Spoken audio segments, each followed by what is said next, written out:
ini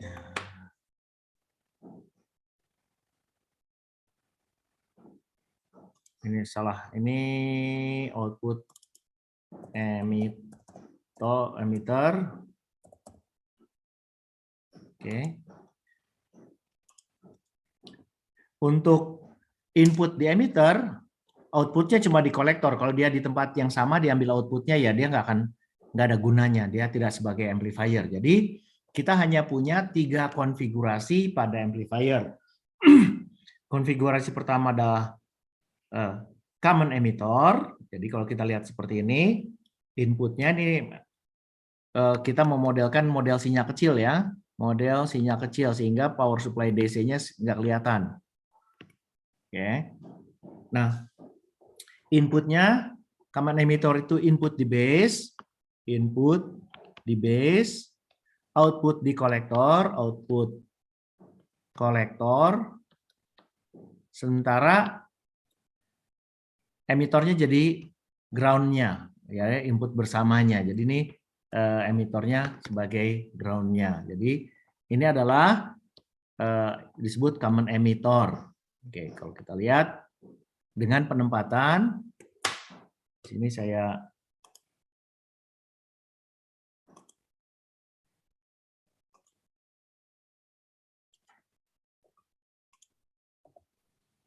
input di base sebelah sini, kemudian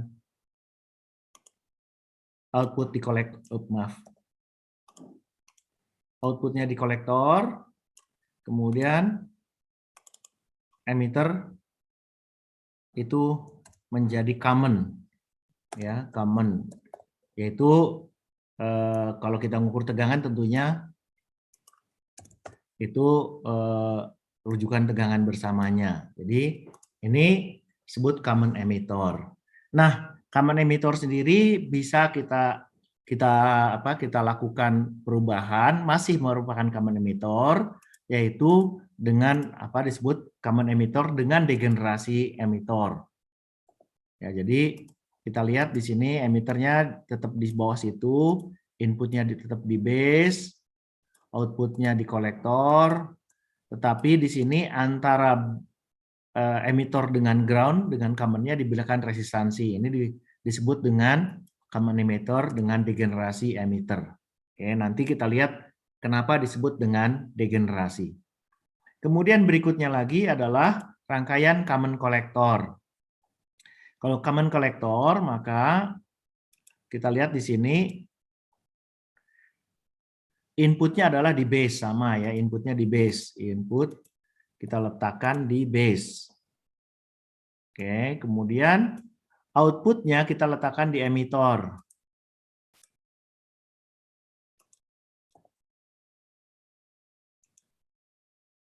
Outputnya kita letakkan di emitter. Kemudian commonnya itu adalah kolektor.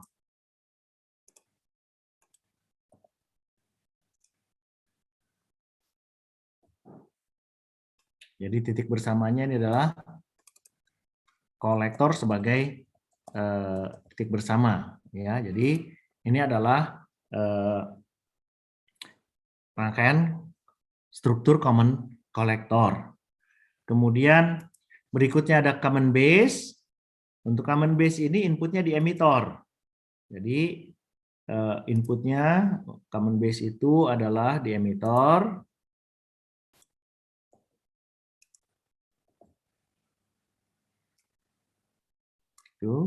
Kemudian outputnya di kolektor.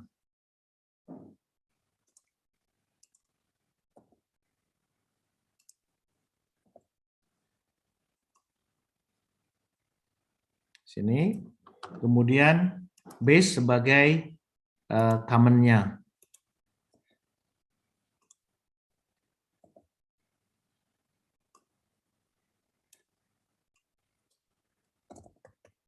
Base sebagai common. Common itu bersama-sama ya, jadi rujukan untuk besaran yang bersama-sama. Nah, ini adalah 3 konfigurasi dari amplifier menggunakan BJT. Kalau nanti kita bicara FET, kira-kira sama juga. Kalau di sini common base, nanti di sana common gate, di Kalau di FET, kalau di sini common collector, nanti sana common drain, dan common emitter sama dengan common source strukturnya. Nah, kemudian kita lihat model penguat. Oke. Model penguat itu kita bisa punya 4 jenis penguat. Penguat tegangan, input dan outputnya tegangan. Penguat transresistansi, inputnya arus, outputnya tegangan. Penguat transkonduktansi, inputnya tegangan, outputnya arus. Penguat arus, inputnya arus, outputnya arus. Nah, di dalam kuliah elektronika di bab 1 kita belajar bahwa ini semua bisa saling dipertukarkan, nggak ada bedanya ya. Hanya saja nanti kita sedang melihat apa. Dan untuk praktikum kita hanya akan melihat penguat tegangan saja.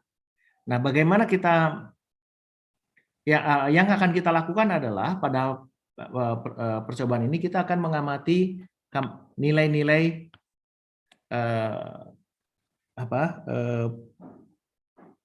dari model penguat yang kita gunakan. Jadi kita punya penguat sejenis penguat, kita mau menentukan berapa resistansi inputnya, berapa resistansi outputnya, berapa penguatan tegangan beban terbukanya.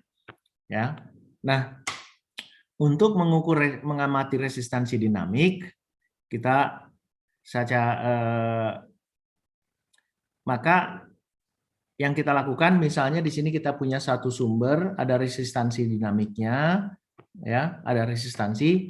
Pada prinsipnya kita ukur dalam keadaan terbuka, kemudian kita berikan beban. Kalau tegangan saat terbeban itu setengah dengan tegangan tanpa beban terbuka, maka kita tahu ini terjadi transfer daya maksimum, atau dengan demikian resistansi dari sumber dan resistansi bebannya itu adalah sama gitu ya. Ini yang cara terbaik kalau bisa sampai seperti itu. Nah, namun kita lihat pada pengamatan amplifier ini untuk resistansi output mudah. Ya, jadi kalau kita menggunakan amplifier, kita mau melakukan pengamatan seperti ini agak mudah.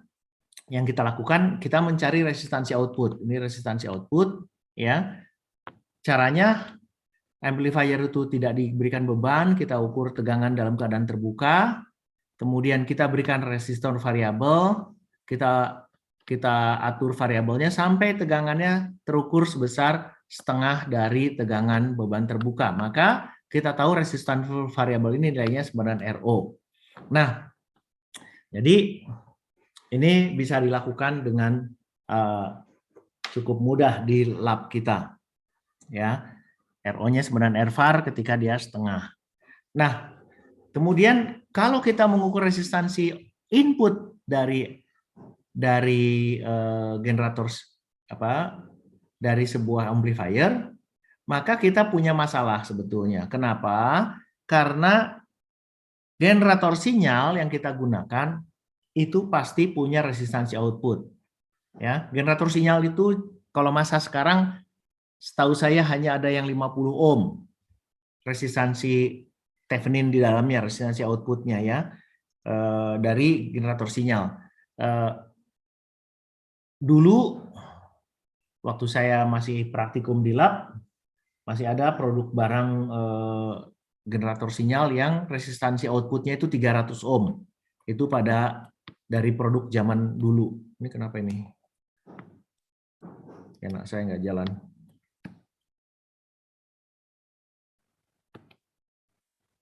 Karena saya jadi nggak jalan.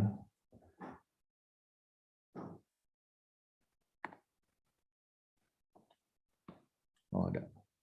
Oke. Jadi sempat juga saya pernah tahu ada generator sinyal yang 75 ohm. Jadi ada yang 50 ohm, 75 ohm, dan 300 ohm. Ya, yang ini sekarang susah sekali carinya karena standar generator sinyal itu selalu 50 ohm. Nah, dengan itu maka apa yang terjadi? Kalau kita mengukur resistansi yang 50 ohm ya gampang. 50 ohm pasti langsung setengahnya gitu ya. Tapi kalau kita kalau mengukur resistansi yang sangat besar, ya, yang sangat besar, sebetulnya kan pada prinsipnya ini kita bisa menggunakan perhitungan pembagian tegangan ya. Jadi kalau V loaded itu akan sama dengan RL per RL per RS kali V open gitu ya. Atau kita bisa tulis V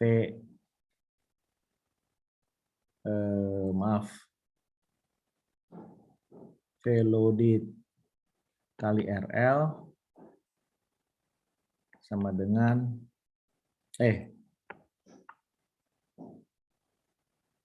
tergantung yang mau dicari yang mana nih ya, yang RL-nya atau yang RS-nya. Kalau misalnya mencari RL, V loaded kali RL,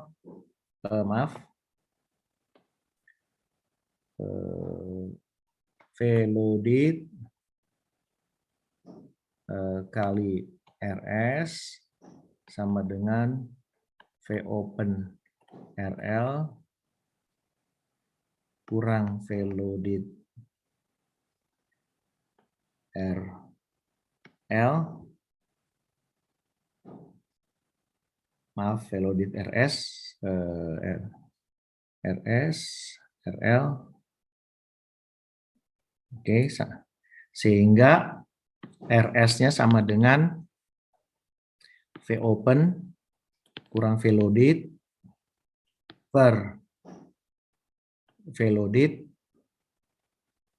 kali RL. Jadi RS sama dengan RL kali V open kurang V loaded per V loaded. Atau kalau kita balik, kita mencari RL. RL-nya kenapa ini? Kenapa pena saya jadi hilang lagi? RL-nya RL sama dengan RS kali V loaded per V open kurang V loaded. Ya, jadi dengan prinsip pembagi tegangan saja kita bisa menggunakan beban. Ya, jadi kalau misalnya sebetulnya kita mengukur resistansi input misalnya output, ya RS itu sumbernya, jadi ini amplifier gitu, kita anggap amplifier, maka saya kasih resistor, maka dengan resistor itu kita ukur V open dengan V loaded-nya, kita bisa menghitung RS-nya seperti itu. Atau sebaliknya, kalau kita sedang mengukur resistansi input, jadi di sini amplifier, ini resistansi inputnya, maka kita bisa menggunakan rangkaian pembagi tegangan tersebut. Tidak terlalu sulit itu sebetulnya, ya sangat mudah. Nah, tetapi yang ideal itu sebetulnya kalau kita bisa membuat dia beban setengah alih daya maksimum. Nah, tadi untuk resistansi output seperti saya sampaikan, kalau saya punya resistansi variabel, di lab itu ada resistansi variabel, Anda mestinya sudah pakai ketika praktikum mencari resistansi output dari rangkaian penyarah, ya itu ada perkalian dari 1 ohm, 10 ohm, 100 ohm, dan seterusnya. Kita bisa atur, maka dengan mengatur-ngatur nilai itu kita bisa mencari tegangannya sampai tegangannya itu setengah dari tegangan dalam keadaan terbuka. Jadi ketika dikasih beban, maka nilai bebannya kita ukur lagi pakai ohmmeter saja atau lihat baca di layar di tulisan yang ada di R variabelnya, maka di RO-nya sama dengan R variabel yang menyebabkan setengah daya.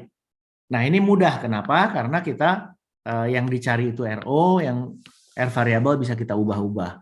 Tetapi kalau kita mengukur resistansi input, maka sinyal itu harus datang dari luar. Kita harus menggunakan generator sinyal. Jadi kalau di sini generator sinyalnya di input, jadi gitu ya. Jadi generator sinyalnya udah di input. Jadi kita mengukur di sini pakai beban, ini ada outputnya. Tetapi ketika kita mengukur resistansi input, maka ini amplifier kita di sana. Nah, yang kita ukur adalah resistansi yang ini, ya. Dan generator sinyal itu resistansinya fix sebesar 50 ohm. Dengan demikian kita harus menggunakan resistansi variabel, ya. Apakah di seri atau di paralel? Tentunya kalau kita menggunakan variabel seri, itu tujuannya untuk mencari resistansi yang tinggi. Jadi misalnya kalau kita mencari resistansi 1 kilo ohm gitu ya. Anda lakukan ini kasih 1 kilo ohm, mula-mula di open dikasih 1 kilo ohm, Anda akan apa yang kita peroleh? Yang kita peroleh antara open dan 1 kilo ohm itu nggak berubah banyak. Kenapa? Karena ketika 1 kilo ohm ini 1 kilo ohm itu kita lihat tegangannya sebetulnya berapa? Tegangan kalau di sini misalnya mula-mula 1 volt peak to peak, ya, opennya itu 1 volt peak to peak, maka ketika dikasih beban 1 kilo ohm, ini angka yang cukup sering digunakan pada amplifier, ya amplifier level audio, ya, untuk preamp misalnya, maka nilai resistansi nilai tegangan yang terbaca adalah 1 kali 1000 per 1050. Ini hampir nilainya hampir 1 ya. Kalau saya hitung pakai kalkulator,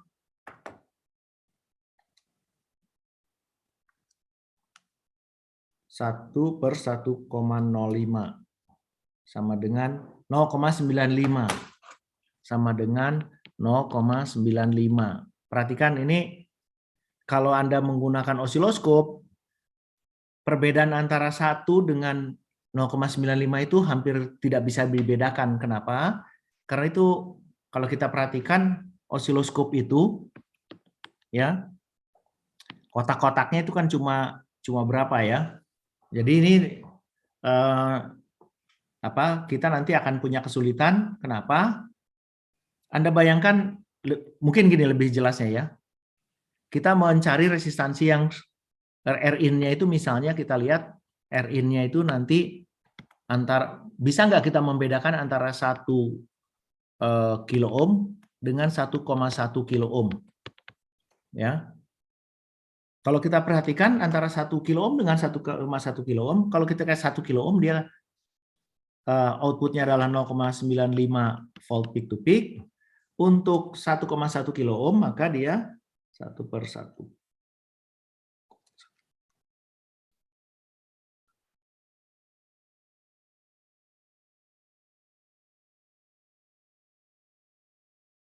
Nol koma 87 volt peak to peak. Perhatikan ini selisihnya itu adalah sekitar 0,8 per 0,95. Jadi 0,8 dibagi 0,95. Itu adalah 0,08. 0,08 bagi 0,95 itu adalah 0,08. Ini kurang dari 0,1. Anda kenapa saya bilang 0,1? Di osiloskop itu layar tiknya itu hanya satu kotak itu dibagi dengan 5. Ya. Artinya kita ketelitian per diff-nya adalah 0,2. Jadi ini ketelitian kita menjadi kurang baik ya dengan cara seperti itu, ya. Oke. Maka yang kita lakukan adalah kita menggunakan cara yang lain, ya, dengan beban yang lebih seimbang gitu. Jadi si bebannya, si resistansinya itu kita buat di sini. Kalau R-nya itu tinggi, maka kita tambahkan seri paralel, seri variabel. Sementara kalau R-nya rendah, kita paralelkan R kepada generator sinyal kita, sehingga resistansinya menjadi lebih rendah. Dan kita bisa menggunakan prinsip V open sama dengan V loaded sama dengan setengah V open dengan mengatur rvar ini. Jangan lupa kalau kita udah dapat rvar ini nanti R kalau loaded sama dengan setengah open, maka tegangannya, maka RI itu sama dengan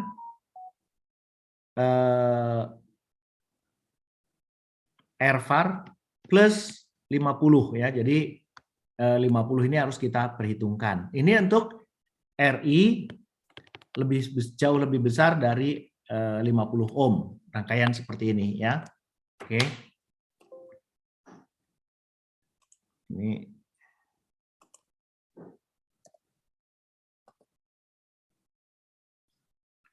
sementara untuk resistansi yang kurang dari 50 ohm, kalau masih sekitar 40 ohm ya mudah, tinggal nggak usah dikasih rvar.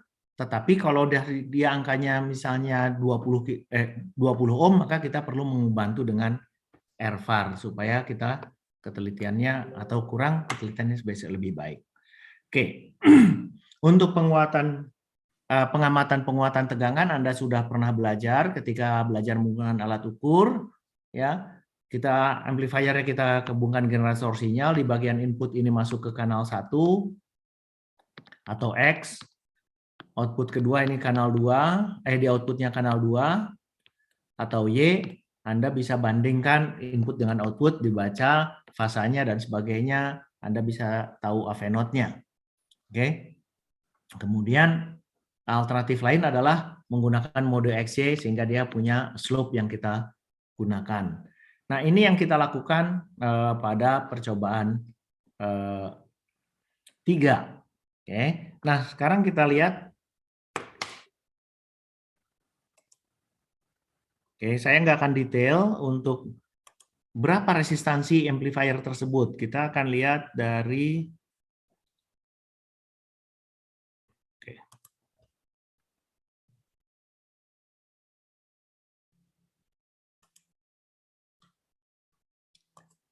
Oke, ini penguat diskrit pada amplifier BJT ya, ini diskrit, berarti kita menggunakan biasnya menggunakan resistor pembagi tegangan. Yang pertama fixed bias. Ini adalah transistor kita, Q1. Tentunya transistor ini harus kita berikan arus base sehingga ada arus kolektor. Nah, demikian untuk arus kolektor ini kita harus kasih tegangan VCC positif melalui resistor sehingga dia bisa memberikan arus kolektor. Oke. Kemudian arus base-nya kita berikan dengan menggunakan resistor pembagi tegangan ini, R1 dan R2. Oke. Untuk rangkaian bias yang lebih baik di kuliah mestinya sudah diajarkan, ya. Hanya saja kelas saya kemarin tidak sempat karena saya kelamaan di lab, di klinik. Jadi ini menggunakan resistor seperti ini, ada R1, R2, dan RC. Ini bias yang lebih baik sebetulnya. Oke. Kemudian sini ada RE ini RC. Ini rangkaian bias yang lebih baik karena ada feedback. Tetapi untuk common emitter biasa, maka pengaruh si common RE-nya kita bypass dengan kapasitor ini. Nah, elemen-elemen di rangkaian ini apa saja? Jadi itu resistor-resistornya. Kemudian ada kapasitor kopling ya, kopling. Oke. Jadi Anda kopling itu bayangkan Anda seperti Anda yang bawa motor yang manual gitu ya. Dengan kecepatan tertentu Anda mau pindah gigi, itu harus pencet kopling. Kenapa? Karena putaran mesin dan putaran ke arah roda itu nggak sama ya ketika pindah gigi, maka kita harus pakai kopling. Nah, gitu ya. Prinsipnya seperti itu. Di sini pun seperti itu. Kalau saya generator sinyal saya sambung ke sini gitu, maka di sini nilai DC-nya 0. Ya, sedangkan di sini DC-nya tidak 0. Maka kalau saya sambung langsung, ini terjadi perubahan nilai DC, bentrok. Dan kita gunakan kapasitor kopling, tujuannya adalah supaya AC-nya bisa lewat ke sana, AC-nya, sedangkan DC-nya terpisah dengan kapasitor. Itu kita lakukan tidak hanya di input, tetapi juga di output. Jadi ada dua kopling input dan output. Nah, untuk rangkaian ini kita lihat tadi, jadi rangkaiannya ada R ini adalah pembagi tegangan yang memberikan arus IB nantinya. Oke. Kemudian atau di sini menggunakan RE ini juga sehingga dia dapat biasnya. Nah, kalau kita perhatikan rangkaian ini, maka rangkaian ekuivalen sinyal kecilnya seperti apa? Ini jadi ground, ini jadi ground, ground. Nanti ini satu-satu ya, yang ini dulu common emitter ini ground. Oh ya, nggak apa-apa ground. Terus kalau kapasitor kopling kita itu cukup besar untuk AC-nya ini hubung singkat. Ini hubung singkat. Maka rangkaian ekuivalen AC-nya menjadi seperti ini. Ya, ini R1, R2, ini tadinya power supply jadi ground. Ini tadi ada bypass atau apa jadi ground. Kemudian ini RC. Nah, bagaimana kita melihat penguatnya sekarang? Kita akan dengan cepat saja melihat resistansi inputnya jadi berapa. Karena yang dicari itu kira-kira RI sama dengan berapa. Ya, kalau kita perhatikan di sini, ini RI adalah resistansi input yang dilihat dari sana. Oke, dan jangan lupa kalau kita lihat di base, ke sana saya melihat ada RP. Maka RI itu adalah sama dengan R1 paralel R2 paralel dengan RP. Oke. Dan kita tahu RP itu sama dengan beta per GM. Ya. Nah, beta GM-nya nanti dilihat titik kerja tersebut nilainya berapa. Jadi ini RP ini yang akan kita amati, RI ini yang akan kita amati pada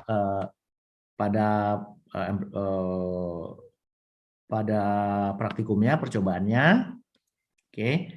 Kemudian sekarang kita lihat RO. Ya. RO akan kita lihat dari sini. Jadi kalau misalnya RI itu dari sini, RO dari situ. Oke. Ini RI, ini RO.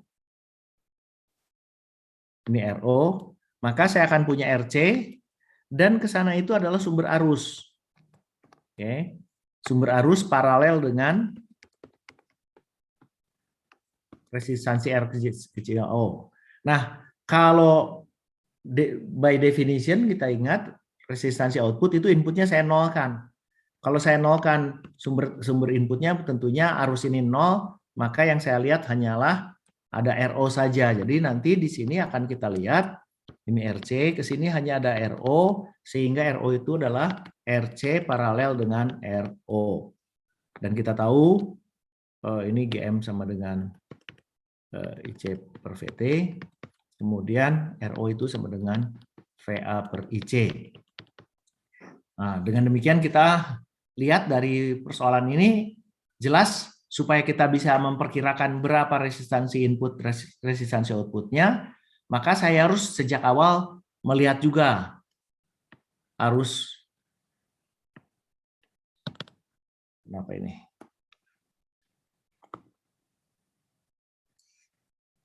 Hari ini kenapa pena saya selalu bermasalah?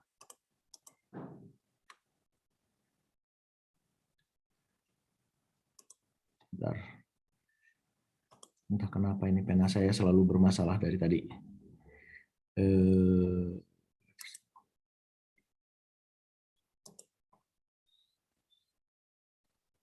Bukan.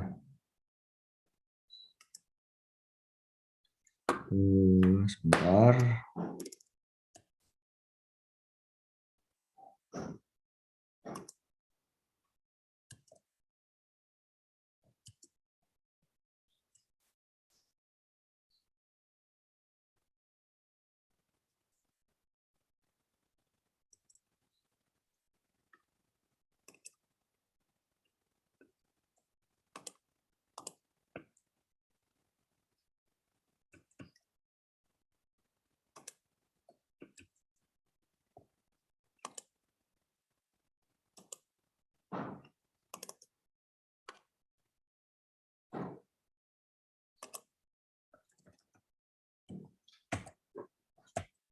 Oke, jadi kita lihat di sini nanti RO-nya akan sebesar itu, ya kira-kira Anda perlu perhatikan berapa resistansi. Ini pena saya kenapa jadi nggak jalan?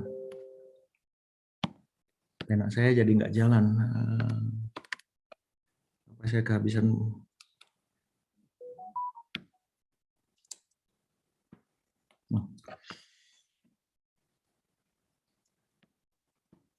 Oke. Tidak selalu berhasil penanya, entah kenapa. Oke. Jadi resistansi outputnya kita bisa perhitungkan, nanti kita bandingkan dengan hasil pengukuran. Seberapa dekatkah hasil pengukuran kita terhadap perkiraan yang menurut pemodelan sinyal kecilnya. Nah, berikutnya adalah AV Node. AV Node adalah VO per VI. Jadi di sini saya berikan sinyal VI, kemudian di sini saya ukur VO-nya. Oke, kita lihat untuk yang VI itu nanti saya akan punya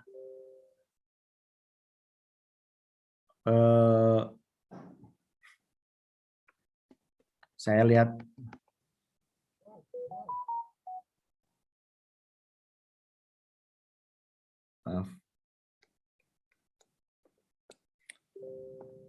ini VI itu akan langsung kena VBE ya. VI sama dengan VBE kalau seperti ini.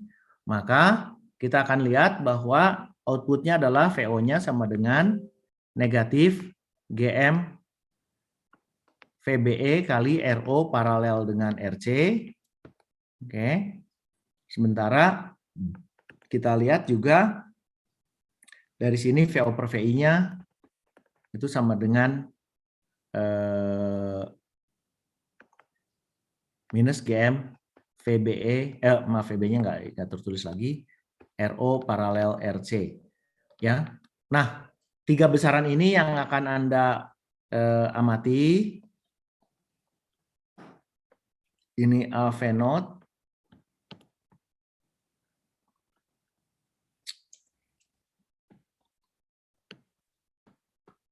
Itu penguatan tanpa beban. Kemudian resistansi output, resistansi input. Ini yang akan kita amati.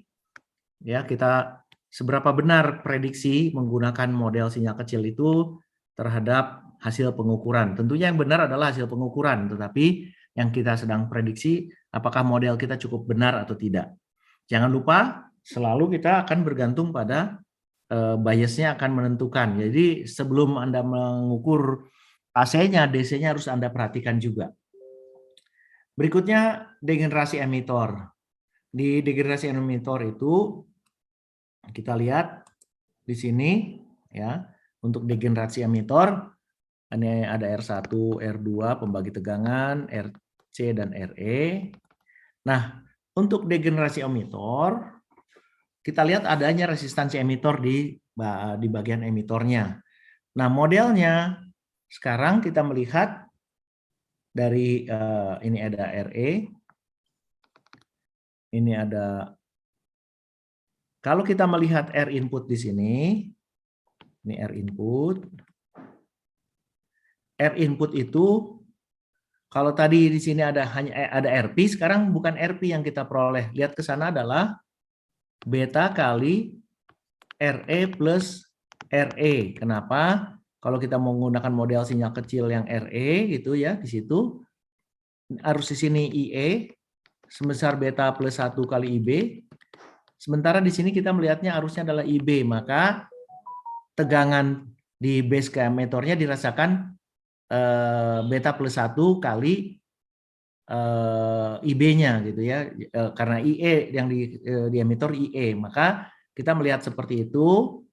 Oke, dengan demikian nanti kita akan punya ini, maaf, beta plus 1 sehingga RI itu akan sama dengan R1 R2, R1 paralel R2 paralel dengan beta plus 1 kali RE plus RE.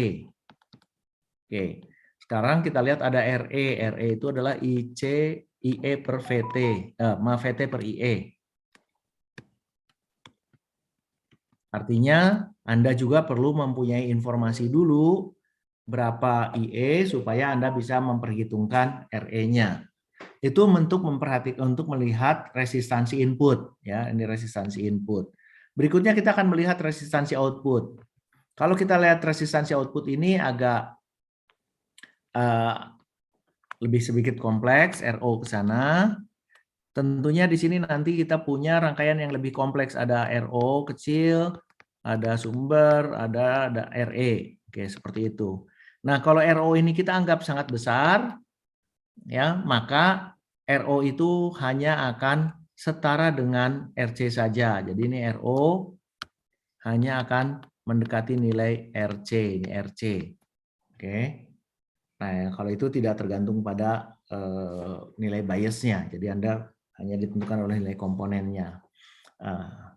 Kemudian terakhir kita akan melihat berapa AV node-nya. Ya. Nah, untuk yang mencari AV node ini agak lebih kompleks. Di sini kita punya V-in sama dengan VBE, tetapi VBE itu nanti terbagi antara RE dan RE di sini. RE, gitu ya. Oke. V-in tidak sama VBE, maaf. V-in itu sama dengan V base ke ground, ya, sama dengan V base ke ground, maaf. Sementara di sini saya punya IC, ya. Nah, melihat tegangan Vout itu adalah negatif dari IC kali RC, itu. Sementara V-in-nya itu adalah, kalau kita lihat, IE kali RE plus RE. Oke, sehingga V over VI itu AV node, V over VI itu sama dengan IC per ICRC per IE kali RE plus itu, sehingga ini sama dengan IC per EE itu sama dengan alfa minus alfa RC per RE plus RE, gitu ya. Oke, besarannya kira-kira sebesar itu. Maka nanti sekali lagi RE menjadi penting untuk diketahui nilai besarannya untuk memprediksi resistansi penguatan tegangan yang akan kita bandingkan dengan pengukuran. Oke. Untuk common base itu rangkaiannya kita perhatikan di sini. Yang common base-nya sekarang saya grounded dengan kapasitor untuk AC-nya supaya di sini AC-nya 0. Ya, DC-nya tidak 0 ya. Oke. Inputnya kita berikan di emitor, outputnya kita berikan di kolektor, sehingga rangkaian ekivalensinya kecilnya akan seperti ini. Oke. Ini ada R emitor, ini RC, ini V output, V input. Kalau kita melihat ini, maka ketika saya melihat resistansi input itu saya melihat ada dua nilai paralel. Satu ke bawah, satu ke ground lewat sana. Yang ke atas itu adalah dari emitor untuk AC itu kita melihat RE kecil. Maka RI itu sama dengan RE paralel dengan RE yang kita rasakan pada penguatan common base ini. Oke. Kemudian kita akan melihat RO.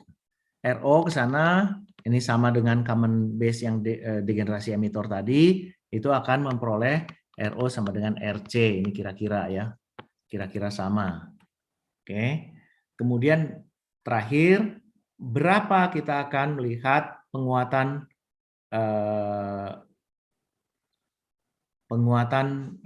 tegangannya AV node sama dengan VO per VI. VI-nya itu di sini VI, kemudian saya akan punya IE ke bawah, ke sana saya punya RE. Maka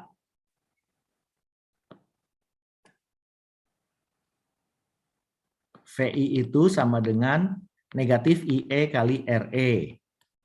Oke. Sementara VO itu kita tahu negatif sama dengan negatif IC kali RC. Oke. Sehingga dengan demikian VO per VI sama dengan negatif ICRC dibagi negatif IE kali RE. Ini akan sama dengan alfa kali RC per RE. Nah, besaran ini sekali lagi yang akan kita amati pada hasil prediksi kita sudah benar atau tidak. Oke. Sampai di situ dulu kuliah kita. Barangkali ada pertanyaan, silakan. Apakah ada pertanyaan? Pak, saya ingin bertanya. Silakan, Julian. Di slide yang common emitter yang ada kapasitor ini, Pak. Common emitter yang ada kapasitornya, Pak. Semua juga ada kapasitornya. Ya, Pak. Yang degenerasi. Yang ini.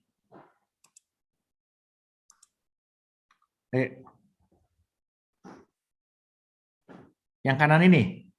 Ya ini, Pak. Yang ya. sebelumnya, Pak. Aduh. Mana? Di tempat saya agak nge-lag sedikit, Pak. Sebelum lagi, Pak. Yang ini maksud kamu?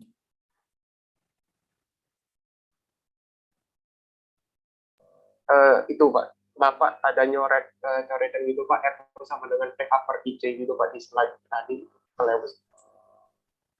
Yang ini, Pak. Yang di pojok kanan bawah itu, Pak. Itu saya ingin tanya, VA dapat dari mana?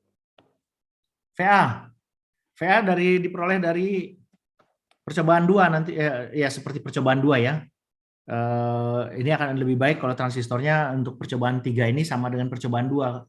Saya harus ingatkan ke lab, dulu sih, seingat saya dulu setelah percobaan 2 itu transistornya dibawa pulang, karena itu yang dipakai untuk percobaan 3-nya, supaya karakteristiknya udah tahu, VA-nya.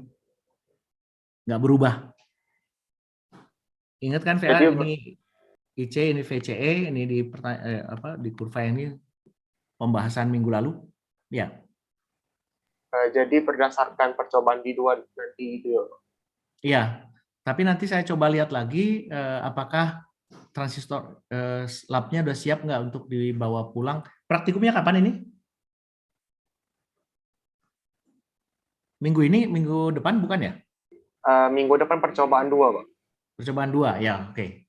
Mungkin saya coba hari Senin itu saya akan ke lab. Dan memang ada acara di ITB juga. Jadi nanti mungkin saya ingatkan ke teknisinya apakah memungkinkan transistornya dibawa pulang, ya. Jadi transistornya, kalaupun Anda tidak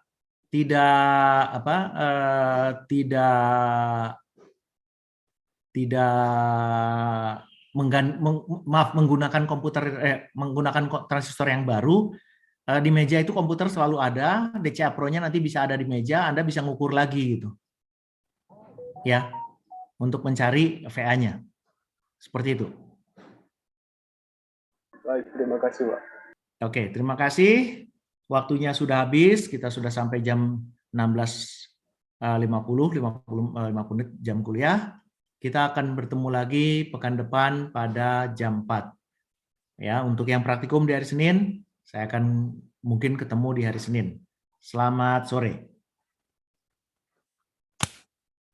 Terima kasih banyak, Pak. Terima kasih, Pak. Terima kasih, Pak. Terima kasih, Pak. Terima kasih, Pak.